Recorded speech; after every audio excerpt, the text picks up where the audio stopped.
ഈ കഥ സുന്ദർവൻ കാട്ടിലെയാണ്. ഇവിടെ നല്ല തണുപ്പ് കാലം തുടങ്ങി. ഇപ്രാവശ്യത്തെ തണുപ്പ് അങ്ങേയറ്റമായിരുന്നു.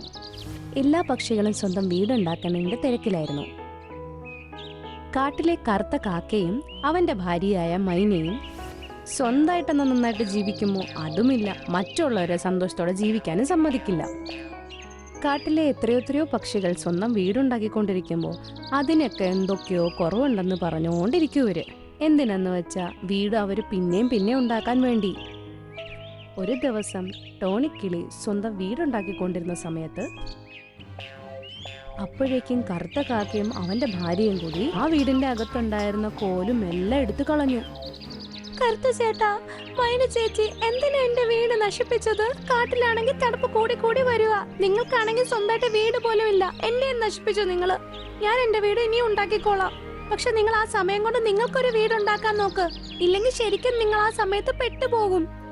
എന്തെങ്കിലും ആവട്ടെ, പ്രശ്നം വന്നാൽ ഞങ്ങൾ നോക്കിക്കോളാം. നീ ഞങ്ങളുടെ കാര്യം ഓർത്ത് ഇത്ര ടെൻഷനൊന്നും അടിക്കേണ്ട ആവശ്യമില്ല. നീ നിന്റെ വീട് വീണ്ടും ഉണ്ടാക്കാൻ നോക്ക് കേട്ടോ. അവളുടെ ഒരു ഉപദേശം.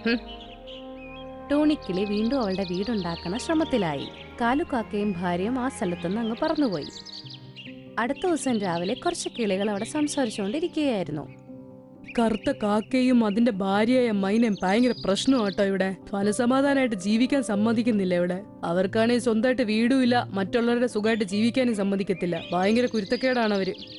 അതെ, അത് ശരിയാ നിങ്ങൾ പറഞ്ഞത്. തണുപ്പൊക്കെ കൂടി വരികയല്ലേ. അവര് പെടാൻ പോണ സമയം എന്താ വരുന്നതേ ഉള്ളൂ. നമുക്കാണെങ്കിൽ വീടെങ്കിലും ഉണ്ട്. അവർക്ക് വീട് വല്ലതും ഉണ്ടോ? അതും ഇല്ല. എന്തായാലും ഒരു കാര്യം ഉറപ്പാ, തണുപ്പ് കൊണ്ട് അവര് ചാവാൻ പോവാ. അതെ, നിങ്ങൾ പറഞ്ഞത് സത്യമാണ്. നമ്മളിനി ആഹാരമൊക്കെ തപ്പി പിടിച്ച് വെക്കേണ്ട സമയമാണ്. തണുപ്പാണെങ്കിൽ കൂടി വരിക. നമുക്ക് പറക്കാനും പിന്നെ പറ്റത്തില്ല.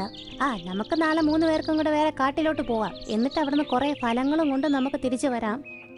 അടുത്ത ദിവസം അങ്ങനെ എല്ലാ പക്ഷികളും വേറെ കാട്ടിലോട്ട് പോവുകയാണ്. എന്നിട്ട് ഒരുപാട് ഫലങ്ങളും കൊണ്ട് തിരിച്ചു വരികയാണ്. കറുത്ത കാക്കയ്ക്കാണെങ്കിൽ ഈ കാര്യം പിടികിട്ടി. അപ്പോഴേക്കും അവൻ അവന്റെ ഭാര്യ അടുത്ത് പോയി പറഞ്ഞു, ഇനി നമുക്ക് ഭക്ഷണത്തിനുള്ള വഴി കൂടി കണ്ടുപിടിക്കണം. നമുക്ക് തണുപ്പിൽ പറക്കാൻ കഴിയില്ല. ഞാൻ ആലോചിക്കണമെന്ന് വെച്ചാൽ ഈ പക്ഷികളുടെ കൂടെ ഞാൻ നല്ല കൂട്ടായാലേ നിങ്ങൾക്ക് പതുക്കെ ആ കൂട്ടിൽ നിന്നും നിങ്ങൾക്ക് ഫലങ്ങൾ മോഷ്ടിച്ചോണ്ട് വരാലോ. ഇത് നല്ല വഴിയാണ്. നമുക്ക് കഷ്ടപ്പെടണ്ടല്ലോ. മാത്രമല്ല ഭക്ഷണം കഴിക്കാനും സാധിക്കും. അടുത്ത ദിവസം മൈന എല്ലാവരുടെയും വീട്ടിലോട്ട് അങ്ങ് പോകും. എന്നിട്ട് എല്ലാവരോടും മാപ്പ് പറയും. ടോണി, നീ എന്നോട് ക്ഷമിക്കണം. ഞങ്ങൾ നിന്റെ വീട് നശിപ്പിച്ചില്ലേ. ഇനി ഞങ്ങൾ അങ്ങനത്തെ തെറ്റുകളൊന്നും ചെയ്യില്ല. ഞങ്ങളോട് ക്ഷമിക്കണേ. ഓഹോഹോ, പെട്ടെന്ന് എന്ത് പറ്റി മൈനയ്ക്ക്? കുറ്റബോധം വന്നല്ലോ. ഇനി നിന്റെ ഉദ്ദേശം എന്താ? പറ. നീ കാണുന്ന പോലെ അത്ര പാവല്ലെന്ന് എനിക്ക് നന്നായിട്ട് അറിയാം. പറ, നിനക്കിനി എന്താ വേണ്ടത്? അയ്യോ, എനിക്കൊന്നും വേണ്ട. എന്നോട് നീ ക്ഷമിച്ചാൽ മാത്രം മതി. അത്രേ വേണ്ടുള്ളൂ. ശരി, ഒരു തെറ്റെന്തായാലും ക്ഷമിക്കാവുന്നതേ ഉള്ളൂ. വീണ്ടും തെറ്റിയതാ ഞാൻ ക്ഷമിക്കൂല കേട്ടോ.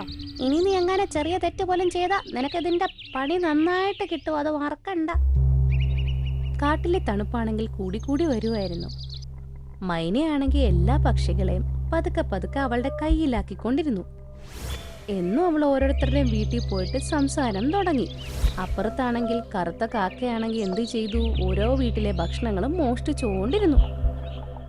ഒരു ദിവസം ലൂസി വീട്ടിൽ ഉറങ്ങിക്കൊണ്ടിരിക്കുകയായിരുന്നു. കാരണം അവൾക്ക് ഒട്ടും വയ്യായിരുന്നു അന്ന്. കറുത്ത കാക്കയാണെ പതുക്കെ അവളുടെ വീട്ടിലോട്ട് കയറി ഭക്ഷണം മോഷ്ടിക്കാൻ അവൻ പതുക്കെ തുടങ്ങി.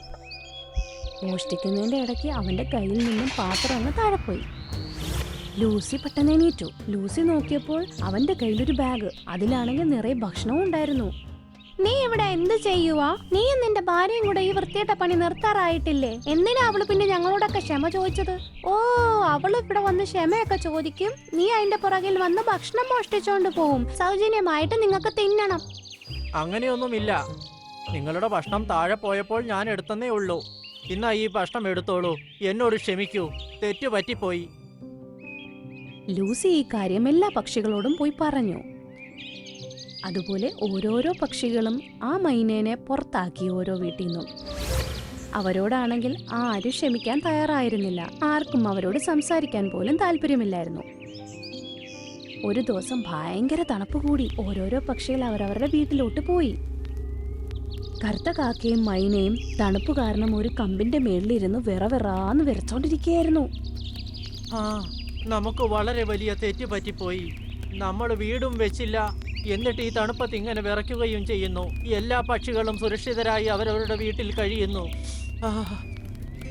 അതെ, നിങ്ങൾ സത്യമായി പറയുന്നത്. എനിക്കാണേ വിറച്ചിട്ടും വയ്യ. നമ്മൾ ഇനി എന്താ ചെയ്യേണ്ടത്? തണുപ്പ് കൂടി വന്നപ്പോൾ മൈനയുടെ അസുഖം കൂടി വന്നു. അത് കൂടാണ്ട് അവിടെ മഞ്ഞുകട്ട വീഴാൻ തുടങ്ങി. അത് കാരണം അവിടെ ഭയങ്കര തണുപ്പ് തുടങ്ങി. മൈനയാണെങ്കിൽ അസുഖം കാരണം അങ്ങ് വീണു. കറുത്ത കാക്ക എല്ലാവരുടെ വീട്ടിൽ പോയിട്ടും സഹായം ചോദിക്കാൻ തുടങ്ങി. പക്ഷെ ആരും അവനെ സഹായിക്കാൻ തയ്യാറായിരുന്നില്ല. അങ്ങനെ അവൻ തളർന്ന് ടോണി കിളിയുടെ അടുത്തെത്തിയിരുന്നു. ടോണി, എന്റെ പത്നിക്ക് ഈ കൊടും തണുപ്പിൽ അസുഖം പിടിപെട്ടിരിക്കുന്നു. അവളെ സഹായിക്കൂ, അവൾക്കൊന്നും പറ്റരുത്. ഞാൻ നിങ്ങളോട് ആദ്യമേ പറഞ്ഞതല്ലായിരുന്നോ കുറച്ച് കഷ്ടപ്പെട്ട് വീടൊക്കെ ഉണ്ടാക്കി വെക്കാൻ? നിങ്ങൾ ആ സമയത്ത് എന്റെ കാര്യം പോലും കേട്ടില്ല. നിങ്ങൾ ശരിക്കും കള്ളന്മാരാ. ആർക്കറിയാം നിങ്ങൾ ഈ പറയുന്നത് ഇപ്പൊ സത്യമാണോ ഇല്ലയെന്ന്? ഇറങ്ങിപ്പൊക്കോ ഇവിടുന്ന്. കറുത്ത കാക്ക കരയാൻ തുടങ്ങി. കൈകൂപ്പി അവൻ ടോണിയോട് പറഞ്ഞു, ഇന്ന് വരെ ഞാനും എന്റെ പത്നിയും ഒരുപാട് തെറ്റുകൾ ചെയ്തിട്ടുണ്ട്. എന്നാൽ ഞങ്ങൾക്കിപ്പോൾ നിങ്ങളുടെ സഹായം വളരെ ആവശ്യമാണ്. പ്ലീസ്, ഞങ്ങളെ സഹായിക്കൂ. ടോണി കിളി കറുത്ത കാക്കയുടെ കണ്ണീര് കണ്ടങ്ങ് വീണുപോയി. അങ്ങനെ മൈനേനെയും കറുത്ത കാക്കേനെയും വീട്ടിൽ കയറ്റാൻ സമ്മതിച്ചു. അതുകൂടാണ്ട് രാത്രി മുഴുവനും മൈനേനെ നോക്കി ഇരുന്നു ടോണിക്കിളി. അവളുടെ തലയിൽ തണുത്ത ഒരു തുണി വെച്ച് കെട്ടി. അങ്ങനെ മൈനയുടെ അസുഖം കുറഞ്ഞു വന്നു. അടുത്ത ദിവസം രാവിലെ മൈന എണീറ്റപ്പോഴേക്കും അവൾ ടോണിക്കിളിയോട് പറഞ്ഞു, ടോണി, നീ എന്ത് നല്ല ഒരാളാണ്. ഞാൻ നിന്നെ ഇത്രയൊക്കെ ഉപദ്രവിച്ചിട്ട് നീ എന്നെ സഹായിച്ചില്ലേ? ഞാൻ ഈ സഹായം ഒരിക്കലും മറക്കില്ല. ആ ഒരു രാത്രി കഴിഞ്ഞതോടെ കറുത്ത കാക്കയും മൈനയും നന്നാവാൻ തുടങ്ങി. അതുകൂടാണ്ട് മൈനയും ടോണിക്കിളിയും നല്ല കൂട്ടുകാരുമായി. കറുത്ത കാക്കയും മൈനയും കൂടെ അവർക്ക് വേണ്ടി ഒരു സുന്ദരമായ ഒരു വീട് തന്നെ ഉണ്ടാക്കി. അതുകൂടാണ്ട് ബാക്കിയുള്ള പക്ഷികളും അവരുടെ കൂടെ സന്തോഷത്തോടെ തന്നെ ജീവിക്കാൻ തുടങ്ങി. ഈ കഥയിൽ നിന്നും എന്താ മനസ്സിലാക്കാൻ പറ്റുന്നത്? നമ്മൾ സമയം പാഴാക്കാൻ പാടില്ല എന്ന്. ഇല്ലെങ്കിൽ സമയം നമ്മളെ അതിന്റെ വില പഠിപ്പിക്കുകയും ചെയ്യും.